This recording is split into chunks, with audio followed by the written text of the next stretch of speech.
Midi 14h, Sud Radio, la France dans tous ses états, le face-à-face. Bienvenue sur Sud Radio, ce face-à-face qui va parler aujourd'hui du terme écologie, ce qu'il signifie, ce qu'il est devenu, qui en parle, comment on en parle et comment le vit-on. Avec nous, Philippe Lenschener. Alors, vous êtes l'expert. Vous êtes à l'origine de cette étude pour la revue politique et parlementaire, dont vous êtes en charge du laboratoire d'études. En fait, vous êtes celui qui étudie les thématiques que vous demande cette revue politique et parlementaire, qui est une institution très très connue. Vous avez fait l'étude, on va la décrypter avec vous. Vous allez nous donner différents éléments. Vous avez surtout comparé les mots des uns et des autres. Combien de fois elle est citée, par quel responsable politique, et ensuite dans la campagne municipale, c'est aussi la région de votre présence. Quelle est la place que garde l'écologie dans le débat politique municipal? Et puis Gaël Brustier, qu'on a déjà reçu et qu'on connaît bien sur Sud Radio, qui lui a une vision, j'allais dire, plus intellectuelle, plus philosophique, mais qui s'est intéressé de très près à la question et qui nous donnera ses éclaircissements.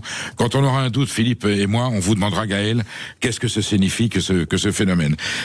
Philippe Lenschener, merci d'être là. Vous êtes le cofondateur de votre institution, c'est Reputation Age. Oui, alors absolument. pourquoi Reputation Age? Parce que la communication est devenue une pratique de l'espace public, et avant de savoir qui vous êtes, généralement, et avant que vous puissiez rentrer en contact avec des personnalités, des entreprises, des marques, on va vouloir savoir qui vous êtes, et on a plein de moyens maintenant pour savoir qui vous êtes. Internet, l'IA, Instagram, on a besoin de repères, c'est ça, hein. On a besoin de repères, et donc c'est-à-dire que ceux qui aujourd'hui maîtrisent cette communication à l'heure de l'espace public sont ceux qui ont réussi à diffuser quelque chose d'extrêmement cohérent, souverain, dans l'espace public, de façon à ce que, quand il y a un débat qui s'engage, il puisse s'engager sur vos bases et non pas sur ce que les gens pensent de vous. Et le nom Reputation Edge, c'est parce qu'on est... Alors, c'était un clin d'œil, en fait, parce qu'il y a un immense magazine depuis les années 60-70 qui s'appelle Advertising Age, et qui, en fait, est une sorte de Financial Times de la communication. Et nous, en clin d'œil, on a dit qu'on était passé de l'Advertising Age à Reputation Age, parce que les gens consomment désormais la publicité comme un spectacle en soi, et bien souvent extrêmement distancié de la marque. Je vous donne un exemple, par exemple les dernières communications de George Clooney pour Nespresso. La pub, on la trouve exceptionnelle et extraordinaire, mais elle peut ne pas faire bouger la part de marché. C'est-à-dire qu'elle peut se consommer comme un spectacle en elle-même. Et donc aujourd'hui, ce qui fait que des marques ou des personnalités ou des entreprises sont influentes, c'est quelque chose d'un peu plus subtil, d'un peu plus complet surtout, et qui a beaucoup à voir avec la réputation. Donc en clin d'œil, on a décidé d'appeler notre entreprise Reputation Age. Donc ça se prononce à l'anglaise, Reputation Age, absolument. Même si vous êtes un organisme bien français, bien enraciné, que vous vous intéressez essentiellement à des thématiques françaises. Vous me confirmez, Philippe Lenschener, que la communication est devenue un moyen politique aujourd'hui. À défaut de pouvoir agir physiquement, pratiquement de façon institutionnelle, on communique. D'ailleurs, on s'en plaint, c'est ce qu'on dénonce. Là, vous confirmez qu'aujourd'hui la communication, c'est un des outils de l'action politique. Alors moi, je pense que désormais, ce qui est bien, c'est quand les gens qui communiquent, quand les hommes politiques ou les femmes politiques qui donc sont dans l'espace public et qui s'adressent à nous, je trouve ça plutôt extrêmement positif qu'ils fassent attention à la façon dont ils parlent, qu'ils s'assurent qu'ils ont une lexicologie qui les rend singuliers et différents des autres, et qui font que tout ce qu'ils disent nous arrive, parce que communiquer, ce n'est pas émettre, c'est recevoir. Et donc, je trouve ça plutôt bon signe que ce soit pris au sérieux. Je trouve que c'est une politesse qu'on fait aux gens qui vous écoutent, parce qu'autrement, c'est de l'émission de discours, c'est robotique. Mais vous en avez qui ne font que ça. On se dit au bilan de leur mandat, qu'est-ce qu'il aura fait? Il aura beaucoup communiqué, très très bien, avec beaucoup de pertinence, avec des experts comme vous je vous attaque pas, mais enfin, c'est grâce à des gens comme vous qui peuvent construire un discours de communication, et finalement le bilan politique ou économique ou social est assez maigre. Par contre, ils auront beaucoup parlé, beaucoup promis, ces gens-là désormais sont pathétiques parce que les gens sont attention, ils peuvent être au placé dans le. Oui, mais justement, ils sont pathétiques parce que les gens ne sont pas idiots. Désormais, ils savent si les politiques qui sont menées leur sont favorables, pas favorables, si les promesses sont tenues, pas tenues. C'était de la tchatch, c'est que de la tchatch, comme on dit aujourd'hui dans le sud-ouest, c'est de la tchatch. Alors ça dépend, il faudrait savoir à qui nous faisons allusion. Je demande son avis à Gaël Brustier. Est-ce que la communication aujourd'hui s'est substituée à l'action politique, à l'engagement politique concret, et quelque part, puisque tout est médiatique, il suffit de communiquer pour remplir les cases. Est-ce qu'on en est arrivé là ou pas tout à fait ? Si la communication politique n'est pas enracinée dans une tradition, dans une transmission, et si elle n'invente pas un horizon, elle devient une espèce de roue pour hamster, en fait. Alors vous avez beaucoup d'experts là-dessus, c'est-à-dire que quand les gens quittent la politique, ils disent je vais faire de la communication. Donc vous avez Philippe et quelques-uns à Paris, et puis vous avez une myriade de gens qui font de la communication à vide comme des hamsters dans leur roue. C'est ça. Et ça, c'est assez désespérant parce que en plus ils se calent sur les séries américaines de politique où ils se prennent pour des spin doctors qui ne sont absolument pas. Un spin doctor qui soit français ou américain, en général, il est très cortiqué sur le plan idéologique, il est très cortiqué sur le plan culturel. Et ça, il n'y a pas grand monde qui sait faire ça sur la place de Paris, fondamentalement, aujourd'hui. On peut faire du travail de communication on a consacré une émission il y a quelques semaines à cette communication qui était faite sur les différentes séries américaines, mais surtout américaines, qui vous donnent le là, qui vous fixe l'idéologie à appliquer. Et du coup, comme c'est grand public, finalement, il y a juste qu'à suivre les consignes de l'émission et on est dans le bain. C'est quand même terrifiant. Vous savez, il y a un mot dont il faut se méfier, c'est dès que vous avez quelqu'un qui s'appelle communicant, il faut se méfier. Oui. Voilà. Parce que vous savez, cette histoire, en fait, personne ne le sait, mais c'est Jacques Pilan, quand il est nommé à l'Élysée. Alors, grand communicant. Il est nommé à l'Élysée, et François Mitterrand lui dit, voilà, vous allez vous occuper de notre parole, de la façon dont on est compris, et de tout ce que nous allons dire. Alors lui dit comment ça s'appelle, et Mitterrand lui dit, je ne sais pas, débrouillez-vous. Bon. Et Jacques Pilan est très intelligent, depuis Foucault, il sait que ce qui se nomme pas n'existe pas, et donc il dit, je m'en vais, clopin, clopant, communicant. Et donc il invente ce mot de communicant. Il faut savoir que ce mot est franco-français. Imaginez chez les anglo-saxons, ce serait quoi? Communicator, communicating, ce serait ridicule. L'étymologiquement, ce serait compliqué. Chez les anglo-saxons, vous avez des strategists, vous avez des spin doctors, vous avez des gens spécialistes du marketing, mais ce terme de communicant n'existe pas. Et donc c'est devenu une lessiveuse et une machine à recycler les gens qui, en sortant d'un métier qui de près ou de loin a à voir avec la fonction publique, se disent, comme ils connaissent des journalistes, ils peuvent les appeler et ils disent, voilà, je suis un communicant. Mais ça, c'est pas faire de la stratégie. Il est vrai que la France a eu quelques stars de communicants historiques. Bon, vous avez fait un Jacques Pilan, Monsieur Bureau aussi en était un, et surtout Jacques Séguéla, bien entendu. Alors qu'il était plutôt un publicitaire pur. Oui, mais du coup, c'est lui qui, par sa communication, on dit qu'il a fait gagner François Mitterrand par cette affiche, la force tranquille, un terme simple, et puis ensuite des éléments de langage. Et vous avez beaucoup d'hommes politiques qui reconnaissent en coulisses, après avoir fini leur carrière, c'était quand même les communicants qui nous donnaient le là. Je me souviens de cuisiniers qui m'ont dit sur un autre, c'est le styliste de la photo qui nous disait, faut faire tel type de recette parce que c'est ça qui va permettre de communiquer en image. Cet exemple est très très bon. C'est que le styliste a un métier. Le styliste. On n'aime pas, mais le styliste culinaire, ça existe. Voilà. Et Jacques Séguéla était un publicitaire. Si on va même plus loin, donc un styliste politique. Oui, mais c'est un métier. Communicant, je ne sais pas ce que c'est. Vous voyez ce que j'espère que je suis clair dans ce que je suis en train de dire. Le communicant, il est quand même dans. Est-ce qu'il est dans l'Antiquité celui qui pousse à la démagogie quelque part? Est-ce que la démagogie n'est pas une forme de communication pour faire des promesses qu'on ne pourra pas tenir? Comme les sophismes, mais c'est une forme, mais c'est une horreur. C'est l'anti-exemple. Merci, messieurs, pour cette digression. On va venir à notre débat qui est l'écologie, ce qu'il en reste. comment s'est-elle réinstallée? Et vous, Philippe Lenschener, vous posez dans cette étude, et on en discutera aussi avec Gaël Brustier, vous dites, elle est moins citée, alors c'est extraordinaire parce que c'est une étude sur X, avec le nombre de citations dans l'année 2024, tel homme l'a cité 33 fois, en 2025 12 fois, certains sont à 0, certains évidemment les leaders écologistes en parlent un petit peu plus, et puis on voit que finalement, si elle est moins présente verbalement, peut-être c'est parce qu'elle est installée dans les mœurs. On y discute dans quelques instants. Vous nous appelez au 0826 300 300. Philippe Lenschener répondra à vos questions. Gaël Brustier aussi.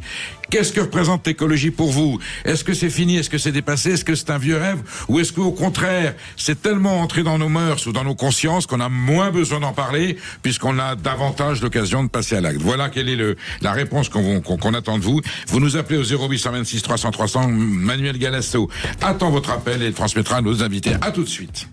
Sud Radio. Midi 14h, Sud Radio, la France dans tous ses états, Perico Légas. Il est 13h18, vous êtes sur Sud Radio et je reçois Philippe Lenschener qui est responsable du laboratoire d'études de la revue politique et parlementaire, donc qui est un observateur, un décrypteur et un analyste, et puis à ses côtés Gaël Brustier qui est, allez, on va dire que c'est l'intellectuel de la journée, voilà, l'observateur lui aussi, quelqu'un de pas assez connu, mais dont les avis sont toujours ou insolites ou pertinents, mais le meilleur de sa génération. Il s'avère que longtemps après, on se rend compte qu'il avait eu raison. Il a le temps d'avoir raison trop tôt. Messieurs, on va s'intéresser au thème du jour, qui est quand même le mot écologie recule dans le débat public. C'est le résultat de l'étude de Philippe Lenschener et de la revue politique et parlementaire.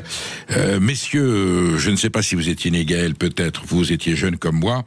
1974, campagne présidentielle, je me souviens de René Dumont, qui arrivait de la planète Mars, parmi les autres candidats, François Mitterrand, Valéry Giscard d'Estaing, Jacques Chaban-Delmas, et on avait René Dumont qui venait avec sa pomme, son verre de lait, nous parlait d'écologie, mais on le prenait pour un fou furieux, et on se disait, bon, peut-être, je crois qu'il avait fait 1,63%, et on se disait, mais qu'est-ce que c'est que l'écologie? Il commençait à nous annoncer des choses surréalistes, qui se sont révélés totalement exacts. Et encore, il était en deçà des inquiétudes et des angoisses qu'il fallait formuler à l'époque. Total que c'est lui, le vrai gagnant de cette élection présidentielle aujourd'hui. C'est lui, puisque l'écologie est partout.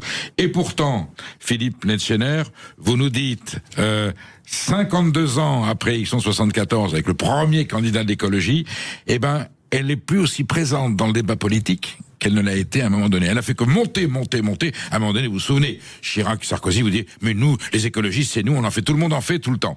Aujourd'hui, c'est un petit peu un recul dans la formulation.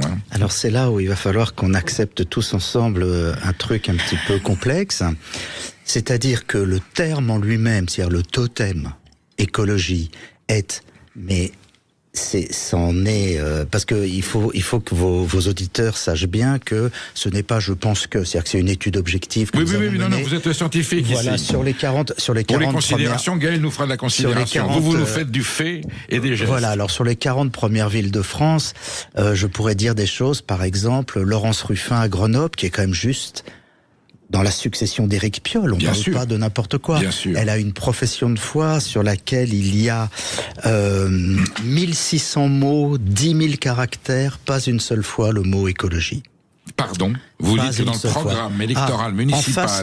non, pas dans le programme, dans sa profession de foi. Et ce qui est bien, c'est qu'en fact-checking, n'importe qui peut aller sur Internet et vérifier ce que je dis.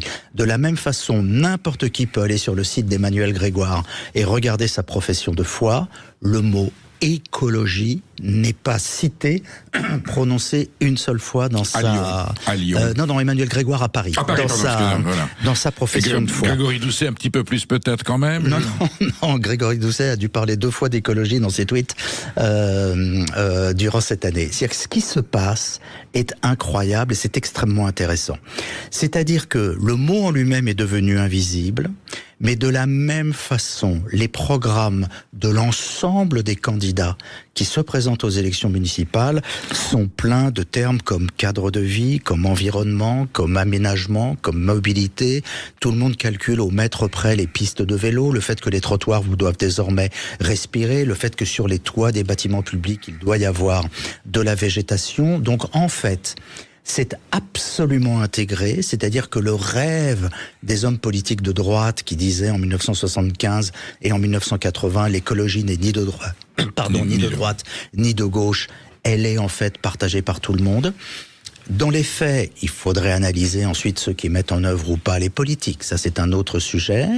Mais en tout cas, dans les programmes, elle est désormais partout, mais le mot lui-même est devenu invisible. Vous voulez dire qu'on en aurait tellement soupé du terme qu'on ne l'utilise plus. Mais ça veut dire que ça fait ringard d'utiliser le mot écologie, ou qu'il faut prouver qu'on l'a dépassé et qu'il est aujourd'hui dans la réalité des programmes. Alors les deux, moi je pense qu'il est limitant, et je pense que désormais, les politiques et les écologistes, ce sera très intéressant de voir quelle parade ils vont trouver, se rendent compte que écologie, ça voulait dire je m'occupe de la planète et du ciel, et notre environnement. Donc les grands volumes, oui, la terre et le ciel. Et puis voilà, et la terre et le ciel. Alors c'est dans les premiers mots de la Bible, mais en tout cas, c'est pour montrer à quel niveau. Mais mon jardin public et ben voilà. Et ma rue et ma rue principale. Vous venez de tout résumer.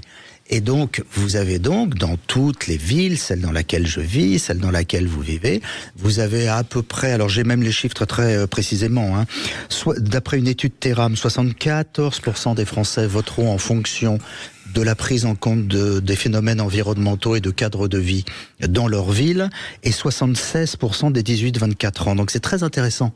C'est que 76% des 18-24 ans, mais 74% des Français, donc c'est homogène. Écoutez, vous faites tout de suite réagir, messieurs, puisque nous avons Alain qui nous appelle de Lyon. Bonjour Alain. Bonjour. Bon, est-ce que l'écologie est très présente dans le débat municipal de cette campagne 2026 à Lyon ?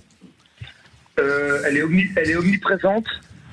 Je sais pas pourquoi ça résonne. Je sais pas ce qui se passe. Non, moi je vous entends très très bien. Okay, bon, c'est peut-être un effet Larsen, mais moi je vous entends. Nous aussi on vous reçoit 5 sur 5, Alain. Allez-y. Ah, c'est parfait. On vous écoute. Elle est omniprésente, mais par contre, sans vouloir contredire votre invité, dans le cas de Doucet, je vais prendre que le cas de Doucet, je vais pas tous les attaquer. Doucet n'est pas un écologiste. Doucet est un décroissant. Ça n'a strictement rien à voir. Les décroissants, c'est un mouvement qui est né suite au Forum de Rome, Cercle de Rome dans les années 70, où des gens ont créé la décroissance, c'est-à-dire se battre contre le productivisme. Son parti est quand même un parti écologiste, vous êtes d'accord? Il s'est présenté comme écologiste, il a rassemblé des écologistes autour de lui, des gens d'extrême gauche, il a rassemblé toutes les couleurs possibles et imaginables pour pouvoir être élu. Mais lui n'est pas un écologiste, il est un décroissant. C'est-à-dire qu'il se bat contre le productivisme, qui explique par exemple que la presqu'île est en ruine, que des tas de commerces sont en train de fermer, qu'il a fermé la presqu'île, qu'on peut plus y accéder, qu'il a viré les bus, etc., etc., etc. Simplement, les décroissants, ils ont fait le raisonnement suivant. Ils ont dit, nous on se bat contre le productivisme. Donc comme on se bat contre le productivisme, on va moins polluer. Comme on va moins polluer, c'est nous les vrais écologistes. Et quand ils ont vu qu'en 2003, à partir de 2003, la canicule, il y avait une grande communication qui reprenait sur l'écologie et que l'écologie avait de nouveau le vent en poupe, ils se sont décrétés, c'est nous les vrais écologistes. Et comme les vrais écologistes communiquent très mal, ou ne communiquent pas, comme moi je communique pas, ils ont pris notre place. Aujourd'hui, ils décrètent écologistes, mais ils sont pas du tout écologistes. C'est pour ça que Grenoble est en ruine, Lyon est en ruine, Bordeaux est en train d'être en ruine, Paris est dans l'état où il est, etc., etc., etc. Alain, votre remarque est passionnante, parce que je pense qu'on avait évidemment compris qu'il y avait un lien. Je vais demander à Gaël Brustier, est-ce que la décroissance est une écologie? Est-ce que l'écologie appelle la décroissance? Est-ce qu'on peut se dire l'un et l'autre, ou si on est l'un, on n'est plus l'autre? De toute façon, il y a beaucoup d'écologies différentes. La deep ecology, l'écologie de Teddy Goldsmith, l'écologie populaire de Marine Tondelier, l'écologie intégrale de la revue Limite, l'écologie humaine de Dual d'Arville. Mais est-ce qu'Alain, ce que nous dit Alain tient la route? Est-ce que c'est un argument qui se tient? La décroissance, d'abord, elle n'est pas forcément gauchiste, etc. Vous avez des courants de la décroissance qui sont des courants plutôt proches, on va dire, dans l'orbite de la droite. Mais moi, ce qui m'intéresse dans l'écologie, c'est pas tant la récupération par le politique que la récupération par le marché et l'utilisation que le marché en fait. Et c'est ça qui est très intéressant, c'est-à-dire la propension qu'a cette force formidable qui est le marché et le capitalisme à se régénérer en prenant des choses à ses marges et en les utilisant pour se régénérer lui-même. Et l'écologie en fait partie, comme d'une certaine manière, on l'oublie beaucoup, mais le Made in France n'est pas réapparu dans les urnes d'abord, il est réapparu dans les rayons de supermarché. Tout à fait. Et ça fait appel à la théorie des crises de Gramsci sur la manière dont se régénère le capitalisme. Il fait du transformisme, il prend des concepts, il prend des hommes, et il en fait assez intelligemment, ou souvent très intelligemment, ses meilleurs alliés. Et moi, je suis moins intéressé par cet aspect-là. Ce qui m'intéresse dans les municipales, c'est la question du cadre de vie qui remplace. Et le cadre, c'est le contrôle. Et il y a eu un sentiment dans toutes les villes d'une perte de contrôle. Et l'écologie, c'est les voies cyclables, c'est la question de la circulation. Et ils ont eu le sentiment dans beaucoup d'endroits, ça réapparaît dans beaucoup de villes que je suis, que les pistes cyclables étaient mal faites, qu'elles renversaient des poussettes, les vélos renversaient des poussettes, les motos renversaient des vélos, etc. Et qu'il y avait une espèce de chaos. Et donc l'écologie était synonyme de vélo, non pas dans le bon sens du terme, que les gens veulent, mais dans son côté chaos urbain. Et c'est pour ça qu'elle a été évacuée au profit du cadre de vie. Nous sommes avec Philippe Henchener et Gaël Brustier. On parle d'écologie. Qu'est-ce que le mot signifie dans les consciences de qui est-il encore présent? On va en continuer ce débat. Philippe Henchener va nous répondre justement sur la situation de Grégory Doucet à Lyon. Vous nous retrouvez, vous appelez Emmanuel Galassé au 0826 300 300 comme l'a fait Alain. Vous voyez, on a une réponse immédiate. Je sens bien que ce débat vous passionne et vous intéresse. N'hésitez pas à vous appeler. Mes deux invités vont vous répondre avec la pertinence qui est la leur. À tout de suite sur Sud Radio. Sud Radio. Midi 14h, Sud Radio, la France dans tous ses états, Perico Légas. Et qu'est-ce qu'on est bien sur Sud Radio, surtout quand on discute écologie avec Philippe Henchener et Gaël Brustier. Il est 13h32. Nous étions en ligne avec Alain qui appelait de Lyon. Et Alain lançait un défi à Philippe Henchener en disant « Oui, vous avez fait des études grande ville par grande ville sur le rôle des écologistes. Moi, je suis à Lyon. Grégory Doucet, finalement, c'est pas un vrai écolo, c'est un décroissant. Ne mélangeons pas les torchons et les serviettes. » C'est un petit peu le message que nous faisait passer Alain. Merci Alain d'avoir en tout cas apporté cette contribution parce que vous avez relancé le débat, l'intérêt du débat. Philippe Henchener, verdict. Grégory Doucet, alors, et quoi? J'ai un verdict subjectif et un verdict objectif. Allez-y, on prend les deux. Le verdict subjectif, c'est que les écolos sont obligatoirement décroissants, puisque on ne peut pas. Ça fait partie de l'ADN, un petit peu. On ne peut pas être dans la surproduction industrielle. Un écolo croissant, voilà. On ne peut pas être dans la surproduction industrielle, énergétique, dans la consommation obligatoirement. Bon, mais donc, parenthèse, l'écologie. Par contre, il y a des choses plus objectives. D'abord, le parti de Grégory Doucet, tel qu'il est inscrit à la préfecture du Rhône, c'est Europe Écologie Les Verts qui lui a donné son investiture. Donc ça, c'est la première réponse. La deuxième réponse, c'est le titre de son programme et sa thématique. Et là encore, toute personne qui voudrait en direct vérifier va sur son site de campagne. C'est respirer, inspirer, protéger. Donc respirer, inspirer, il y a bien une logique qui se veut une logique environnementaliste au minimum. Et ensuite, il y a des chiffres violents, quoi. C'est-à-dire qu'en 2024, sur l'ensemble de ses interventions publiques sur les réseaux sociaux, il ne parle d'écologie que 7 fois. Que depuis l'entrée en campagne sur son compte Facebook, il n'en parle jamais. Jean-Michel Aulas, même chose. Georges Kepenekian, qui est un ex-La République En Marche, même chose. Le RN, même chose. Et alors, ce qui est très intéressant, parce que ça peut avoir également une donnée nationale, c'est que Anaïs Bellouassa-Chérifi, qui est la candidate LFI, alors elle en parle autant, 18 fois. Alors, autant que pourraient le revendiquer des écologistes. Donc c'est très intéressant. Elle essaye d'attaquer au cœur du positionnement du maire sortant. Alors Philippe Henchener, je vais vous interpeller en faisant une métaphore culinaire. Vous êtes en train de me dire, les restaurateurs lyonnais ne parlent plus de cuisine lyonnaise, mais ils me parlent de tablier de sapeur et de gras double. Est-ce que c'est pas parce que justement, ils n'utilisent pas le terme générique qui définit leur action politique, et je poserai la question à Gaël tout à l'heure, parce que justement, ils sont dans le concret, ils sont rentrés à l'intérieur du mécanisme, et donc ils ne citent plus que les ingrédients, ils ne citent plus la recette. C'est exactement ce qu'on dit depuis le début, c'est-à-dire que désormais c'est consacré, que l'écologie, c'est à nouveau, je suis navré de me répéter, mais la planète et le ciel, et que là, le débat, excusez-moi, c'est combien, début du débat. C'est combien de kilomètres de vélos en site protégé, c'est les mobilités douces, c'est la gratuité ou pas des transports en commun, c'est l'environnement, c'est la végétalisation des sols, c'est les cantines bio ou pas dans les écoles, c'est le fait d'avoir le fait de pouvoir se fournir fournir en économie circulaire ou pas, et toutes ces choses-là sont devenues des choses intégrées. Et c'est très intéressant parce que on peut même se poser la question du devenir d'un parti politique qui est sur quelque chose qui désormais est intégré par l'ensemble de la société.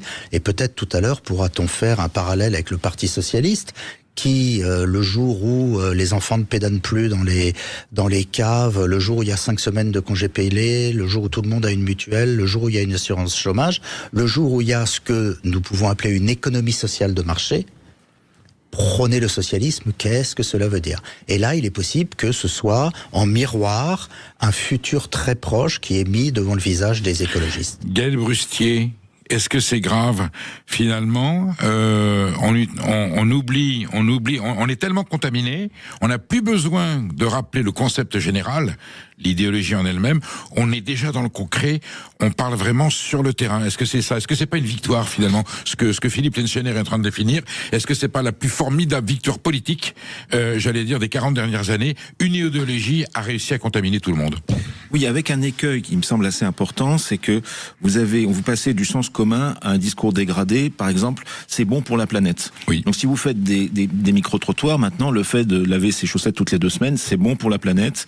Acheter telle ou telle chose, c'est bon pour la planète. Et donc il y a une dégradation de la valeur de l'écologie. Ce qui n'est pas faux. Il y a un effet papillon. Et il y a des stratégies aussi différentes sur le plan politique, pour revenir à la politique, qui sont le fait que, par exemple, on a une écologie qui, sur le plan partidaire, en Allemagne, en Autriche et un peu aux Pays-Bas, recrute tout à fait différemment ces gens et est basée sur une question plutôt d'optimisme traditionnellement.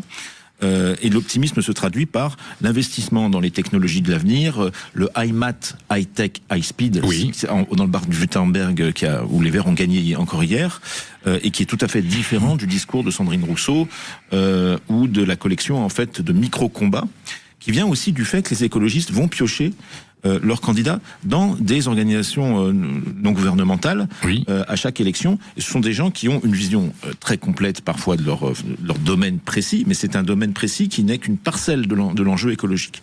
Donc on a des mouvements écologiques qui ne sont pas les mêmes, ce qui explique que Grégory Doucet a eu de grosses difficultés à Lyon.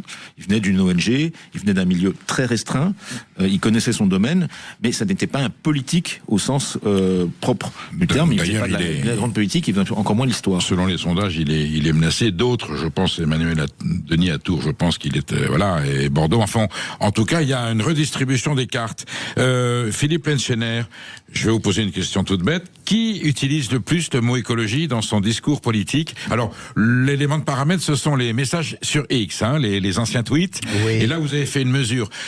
Candidat par candidat, responsable politique par politique. Alors, qui arrive en tête de celui ou celle qui cite le plus le mot écologie? Alors, c'est une catastrophe parce que c'est comme si vous me demandiez en finale des Jeux Olympiques qui est arrivé en tête de 8 finalistes qui ont couru le 100 mètres en 12 secondes. Vous voyez ce que je veux dire? Oui, ça n'aurait pas de sens. Donc, on assiste à des choses inimaginables. Donnez-moi des chiffres. Alors, je vous donne un chiffre. À Paris, depuis 1 mois et demi, Rachida Dati est celle qui cite 4 fois plus que n'importe lequel de ses candidats le mot écologie. Mais elle est maline. Elle a compris que l'électorat parisien... Parce qu'elle voit la faiblesse... Le bobo est écolo, on est d'accord. Dans laquelle... oui, mais le bobo est écolo... Il n'est pas que ça. Hein. Je dis ça très respectueusement pour les bobos écolos. Là encore... mais elle a compris que la clientèle était de ce côté-là. Oui, et puis à Paris, c'est gagné dans les têtes. C'est-à-dire que si vous demandez à Paris de refermer les berges, personne ne le fera. La preuve, ça a Knafo. Vous voulez que le fait que ce soit un cauchemar, c'est d'ailleurs que l'écologie a gagné. C'est deux choses différentes. Oui, oui. C'est-à-dire que, alors c'est très intéressant votre remarque et je ne vais pas la fuir. C'est un cauchemar pour les gens du Grand Paris qui rentrent dans Paris. Exact. 67% des Parisiens n'ont pas de véhicule, de voiture. Ce sont des jeunes gens, bien souvent. Donc ils sont écologisés. Non, c'est qu'ils prennent des transports en commun, ils vont à pied, et donc ils n'ont pas de problème. C'est-à-dire que le cauchemar parisien, C'est un cauchemar pour de gens qui vivent tout autour de Paris. Et qui ont besoin de traverser Paris. Et d'ailleurs, on pourrait se poser une question juste de la générosité politique de gens qui disent que le Grand Paris c'est important, mais qui, quand ils décident pour le petit Paris. Donc Rachida Dati à Paris arrive en tête des citateurs, voilà, et on voit de manière assez intéressante une sorte de plongée en piqué de LFI sur ces thèmes. C'est vrai partout où il y a des villes où, au contraire, LFI cite. D'abord, chez les responsables écologistes, est-ce qu'ils sont quand même en tête des citations? Oui, Marine Tondelier est en tête, mais à nouveau, je reprends... Donnez-moi un chiffre pour Marine Tondelier. Il faut 2 secondes pour vous le trouver. 71. C'est-à-dire elle cite 71 fois. Oui, absolument, puisque j'avelle 6 fois par mois. Donc, elle cite, mais vous vous rendez compte, et là, c'est très très intéressant, parce que pour toute personne qui aime la politique, et qui se dit, tiens, Marine Tondelier a un type de pratique, et puis que se passe-t-il si je mets cette pratique en liaison avec ce dont nous parlons aujourd'hui? Donc elle reste fidèle à l'évangile, elle cite le texte, quand même, voilà. Elle cite le texte, mais sa pratique, oui. Quelle est-elle? Marine Tondelier n'a qu'un objectif, être candidate à l'élection présidentielle. Elle ne peut pas l'être seule, puisque ce serait bien sûr un 1,5% garanti. Donc, ce qu'elle veut, c'est réussir à créer les conditions d'une primaire. Donc, elle parle toute la journée avec LFI, elle parle toute la journée avec le PC, avec le PS, avec Olivier Faure, plus qu'avec le PS, et avec les gens de l'après. Vous savez, Corbière, Garrido, Clémentine Autain, etc. Et donc, ce faisant, son débat, c'est d'être le barycentre de tous ces gens-là. Ça fait 1 an qu'elle court après cela. Elle ne peut pas être le barycentre autour de l'écologie. Elle peut être le barycentre autour d'une pratique politique et autour du social. Et donc, ça veut dire que quand vous passez votre temps à faire cela, vous ne pouvez pas passer votre temps à défendre votre verticale, qui est la verticale de l'écologie. Alors, le président Emmanuel Macron, en 2024, il cite dans ses X 10 fois l'écologie, et en 2025, on descend à 6. C'est quand même dérisoire. Oui, mais alors justement... François Hollande, une fois en 2024, 0 en 2025, qu'est-ce qu'il lui prend? Il y croit plus? C'est pas qu'il y croit plus, c'est qu'ensuite vous avez d'abord vous n'êtes plus là dans le cadre de François Hollande, alors ça va, à mon avis, terriblement changer dans les semaines qui viennent, mais vous n'êtes pas sur quelqu'un à qui une position institutionnelle donne la possibilité de parler et de communiquer constamment, puisqu'il n'est pas président du groupe socialiste à l'Assemblée nationale, il n'est pas premier secrétaire de son parti, donc il a peu d'occasion de parler publiquement. Mais vous voyez, ce qui est très intéressant, c'est que vous êtes aussi tributaire de ce que le débat public vous propose. Le terme écologique, sur toute l'année dans le débat public, le rapport entre le mot armée et le mot écologie est de 1 pour 7. Le rapport entre le mot budget et le mot écologie est de 1 pour 40. Et le rapport entre le mot culture et le mot écologie est de 1 pour 70. Donc la défense plus importante que l'écologie, les impôts, parce que vous êtes plus importants que l'écologie. Alors pas que les impôts, c'est que vous avez eu tous ces psychodrames autour des budgets qui allaient être censurés, passés. Oui, enfin pour la finale, les gens, c'est est-ce que je vais payer plus ou pas. Et puis, alors un truc merveilleux qui moi me ravit d'un point de vue tout à fait personnel, mais c'est personnel, c'est que la culture, il y a vraiment une exception culturelle dans ce pays, puisque nous avons 70 millions d'occurrences du mot culture sur X en 2025. Alors, est-ce que la culture ne serait pas la nouvelle écologie, j'allais dire, mentale? Je passe la parole à Gaël Brustier. Bon, vous restez avec nous, vous êtes sur Sud Radio, je reçois Philippe Lenchener, qui s'occupe du laboratoire de la revue politique et parlementaire, et puis Gaël Brustier. Nous sommes en train de décrypter de façon méthodique et scientifique le poids, le rôle, le sens du mot écologie dans la classe politique et chez nos concitoyens, et nous découvrons qu'il y a quand même une révolution sur la façon dont l'écologie est perçue, mythe ou réalité, gag ou pub, on en est là et on continue à en discuter. Vous nous appelez au 08 126 300 300, Emmanuel Galasso vous prendra votre appel et Philippe Lenchener et Gaël Brustier y répondront. À tout de suite sur Sud Radio. Sud Radio, la France dans tous ses états, Perico Légas. Vous êtes bien sur Sud Radio, il est 13h47, je reçois Philippe Lenchener et Gaël Brustier. Nous sommes dans un débat passionnant parce qu'il résume les 40 dernières années de la politique française, il annonce les 40 futures années, et Philippe Plenchener arrive avec une étude faite pour la revue politique et parlementaire. Philippe Plenchener est un laborantin des opinions publiques et nous explique, à notre grande sidération, que l'écologie n'est plus ce qu'elle est, elle veut plus dire ce qu'elle veut, elle a plus le sens. Ça veut pas dire qu'elle a disparu des consciences, au contraire. En tout cas, elle n'est plus la thématique centrale de la dialectique et du débat politique français en 2026, alors qu'on n'a jamais été confronté sur cette planète et dans les cieux qu'à des problèmes écologiques. On prend, tout simplement, on va pas toutes les citer parce que vous avez passé toutes les grandes villes en revue, Philippe Plenchener, on prend Marseille. On est Sud Radio, c'est la grande métropole, on adore Marseille, et s'il y a des sujets environnementaux, c'est bien Marseille qui est concerné. Et là, on prend les cinq candidats, enfin les 4 candidats principaux en tout cas, Benoît Payan, Franck Alizio, Martine Vassal, Sébastien Delogu. En 2025, 0 citation du mot écologie, et en campagne, 0 citation. Heureusement que j'ai le document sous les yeux, Philippe Plenchener, je pensais que c'était un fake ou un 1er avril. On peut pas le croire autrement. Alors d'abord, je me permets avec votre accord, de rappeler à nos auditeurs qu'ils vont sur le site de la revue politique et parlementaire, et toutes ces fiches sont en accès libre, bien évidemment. On donnera à la fin de l'émission les coordonnées pour que nos auditeurs puissent aller consulter ce formidable document. Voilà. Alors, Marseille, c'est quelque chose d'incroyable, et ça nous amène dans l'analyse politique à bien ne pas calquer des schémas européens, mondiaux ou français sur des situations locales. Parce qu'après tout, Marseille est une ville hyper politisée, Marseille est une ville assez dure, et c'est vrai que vous avez des candidats qui sont des candidats politiques vraiment pur sucre et pur jus, et qui sont même dans la politicaillerie pour certains, quoi. Et donc, Benoît Payan et ce n'est absolument pas une critique, c'est un fait, c'est un garçon né dans le PS, qui a grandi dans le PS, qui ne vient pas d'ailleurs, et donc lui, mis à part le fait que son parti décide qu'il est pour la social-écologie, et d'ailleurs il faut rendre à Olivier Faure le fait que de tous les leaders, il est un des moins médiocres sur l'utilisation du terme. Il arrive il arrive au niveau national en 2e position après Marine Tondelier, 71 citations en 2025, Olivier Faure 26, mais attention, en 3e position, médaille de bronze, Jordan Bardella, 22 citations, et 36 en... Oui, lui, il sait où il va, par contre. En cela, il a bien son âge. Absolument. Franck Alizio est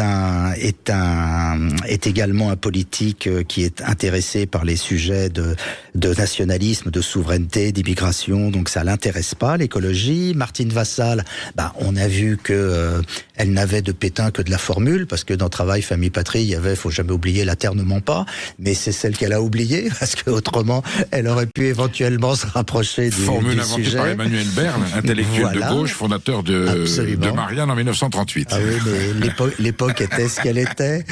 Sébastien Delogu, de toute façon, il est né politiquement dans le Cambouis, avec la révolte des taxis marseillais. Oui, il y reste, à mon avis, dans le Cambouis. Voilà. Et donc, Marseille est une ville sur laquelle il semblerait, mais peut-être que c'est le fait de vivre au bord de l'eau qui rend les choses moins brutales, mais Marseille est une ville dont, au niveau institutionnel, l'enjeu écologique est absolument absent. Gaël Brustier, vous qui observez la vie politique et sociale et culturelle de la République française depuis un certain temps avec pertinence et détachement, ça vous désole tout ça? Ça veut dire que quoi? Ce sont des valeurs éphémères. Il n'y a rien de plus important aujourd'hui que la question environnementale sur cette planète. On le voit tous les jours. C'est passé au second ordre parce que on disait hors antenne tout à l'heure avec... Au contraire, c'est une victoire énorme. Ou une victoire énorme. Est-ce que le terme est tellement galvaudé, on parlait avec Philippe Plenchener, gaullisme, communisme, est-ce que les mots qui ont encore un sens? Le mot écologie, c'est ringard, c'est dépassé? Donc la vivacité des combats écolos, notamment par exemple dans les Alpes contre les prochains JO, contre la gabegie, contre l'autoroute à 68, pas à 69, à 69, vous voyez le délire de la neige artificielle à tout va, etc. Ne se revendique pas toujours explicitement de l'écologie, encore moins de l'écologie politique. Et là où il y a des combats écologistes, il n'y a pas forcément le mot écologie, et là où il y a l'écologie, il n'y a pas forcément l'action écologiste. C'est là où il y a un gap. Mais il y a surtout la question de l'adhésion des partis politiques aujourd'hui, comme ils n'ont plus d'idéologie, ils prennent la fausse conscience du moment. Et donc, c'est vrai qu'à un moment donné, ils ont un peu vidé de sa substance le combat écologiste et l'écologie en général, en la brandissant à tout va et en la brandissant un peu comme un moulin à prière, mais qui était vide, qui n'était plus opérant. D'où le fait qu'elle s'est vidée de sa substance. Et ce qu'on voit vraiment sur le terrain et dans les relations avec les gens, c'est que la politique, c'est aussi des affects. Et la question animale, qui est la question aussi de l'autre vivant, évidemment, à côté de nous, dans notre salon, dans la rue, dans nos parcs et jardins, est une question qui est vraiment en expansion constante. Mais et les gens apostrophent les candidats. Il y a un parti animaliste d'ailleurs, Gaël Brustier, vous savez bien, et qui fait pas que de petites voix. Qui a fait plus que le Parti communiste à une élection européenne, qui est très présent dans beaucoup d'endroits, il y a une vraie préoccupation. Absolument. Et qui redonne à l'écologie d'une autre manière. Le rapport au vivant est toujours très présent dans le débat public et dans l'attitude des consommateurs, des citoyens, des individus. C'est une question qui est en pleine augmentation. Donc le mot écologie est vraiment vidé de sa substance et il est un peu évacué de la scène politique. Parce qu'il est rentré dans notre quotidien. Parce que l'idée devient contestée. Et que comme l'idée devient contestée, elle n'a plus besoin de nom, elle passe de l'idéologie à la mise en œuvre, en fait, elle passe du concept au pragmatisme. Et donc, il est possible que le mot écologie meure de sa victoire. Voilà. Alors, c'est ce que vous constatez, messieurs, on est bien d'accord. Donc, effectivement, c'est un acquis gigantesque. Oui, gigantesque. Pour autant, il y a bien quelqu'un qui va dire, attention, alors soit... Il y a deux possibilités quand on prend le christianisme. Soit on est l'orthodoxe, je suis dans le droit chemin, soit je suis le catholique, je suis dans le pur. Qui est l'orthodoxe, qui est le catholique de l'écologie? Parce qu'il y en a bien qui disent non, c'est moi qui suis propriétaire du concept, les autres c'est pas des sincères, le vrai de vrai qui croit dur comme fer à l'écologie, c'est moi. Ça reste écologie. Alors, si on file la métaphore, il se pourrait bien que les laïcs et les athées soient les vainqueurs parce qu'ils se sont emparés de la chose, ils l'ont déthéologisée. Oui. Et ils la mettent en œuvre en se fichant des dogmes et en n'allant pas dans des manifestations le dimanche montrer une dévotion au dieu écologie, si je puis me permettre. Pour autant, Philippe Pensionnaire, c'est une idée qui mobilise encore les consciences, les énergies, qui reste un thème national, même s'il n'est pas cité. L'enjeu national reste total. Ça veut dire une clientèle, ça veut dire un électorat. Est-ce que vous croyez pas qu'aujourd'hui, les grands leaders des principaux partis vont se dire par ici la monnaie, le vrai écologiste c'est moi, votez pour moi en 2027. Est-ce que c'est pas un peu la tentation de Jean-Luc Mélenchon? Il faut le prouver. Ils devront le prouver parce que les gens vont sortir d'une élection municipale où tous les candidats auront pris à la lettre cet impératif pour 75% d'entre eux d'avoir le cadre de vie, les mobilités douces, l'environnement au centre des programmes municipaux. Avec avantage à gauche, peut-être quand même, on considère... Alors que c'est curieux, l'écologie est une valeur de droite, puisque c'est une conservation, une préservation contre le progrès. Mais c'est vrai que, comme l'écologie est tout de même une contestation d'un ordre industriel qui s'est un petit peu enflammé, puisqu'on va quand même réussir en quelques centaines d'années à dilapider ce que des millions d'années n'auront pas dilapidé auparavant. Il est vrai que la gauche a naturellement saisi cette oriflamme. Et on voit bien d'ailleurs dans la façon dont Donald Trump est en train de réagir. La première chose qu'il fait quand il arrive, c'est dire que les accords de Paris sont caducs et que tout ça, ça n'existe pas et que finalement... Vous vous souvenez, quand il y avait des tempêtes et de la neige à New York, il a expliqué que c'était la preuve que le réchauffement climatique n'existait pas. Donc, c'est tout de même, dans certains endroits de la planète, là nous avons une étude très française, dans certains endroits de la planète, c'est un combat continu. Pour une idée estompée, elle est encore bien présente dans les consciences, elle est encore présente dans la planète et dans le ciel. Merci Gaël Brustier, Philippe Pensionnaire d'avoir été avec nous. Voilà, je vous dis à demain et là je vous laisse avec notre amie Brigitte Lahaye qui va nous parler d'une écologie beaucoup plus sentimentale et sensuelle.